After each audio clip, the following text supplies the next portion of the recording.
অস্থির পরিস্থিতির সুযোগ নিয়ে রাজধানীর বিভিন্ন স্থানে গোপন বৈঠক করছে ক্ষমতাচ্যুত আওয়ামী লীগ। রাজধানীর একাধিক অভিজাত ক্লাব, শপিং সেন্টার ও সরকারি কোয়ার্টারে দলটির গোপন বৈঠকের তথ্য পাওয়া গেছে। সাবেক কয়েকজন সরকারি কর্মকর্তা পুনর্বাসন প্রক্রিয়ায় যুক্ত হয়েছেন। নিরাপত্তা সংস্থা জানিয়েছে, মাঠের পরিস্থিতি কিছুটা অনুকূল হলেই স্যাবোটাজ করা সহজ হবে বলে সুযোগের অপেক্ষায় রয়েছেন আওয়ামী কর্মকর্তারা।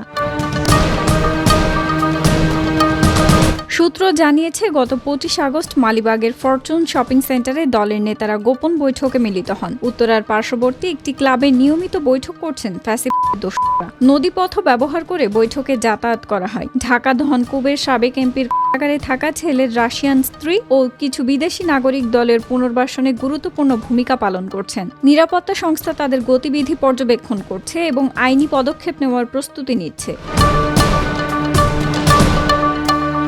নিরাপত্তা সংস্থাগুলো ৫৭৩ জন অবৈধভাবে অবস্থানকারী বিদেশি নাগরিকের তথ্য সংগ্রহ করেছে। এর মধ্যে ২৪৩ জনের ভিসা ও ওয়ার্ক পারমিট মেয়াদোত্তীর্ণ এবং ২১৭ জনের শুধু ভিসা মেয়াদোত্তীর্ণ। পার্শ্ববর্তী দেশের উল্লেখযোগ্য নাগরিকদের তৎপরতাও নজরদারিতে রাখা হয়েছে।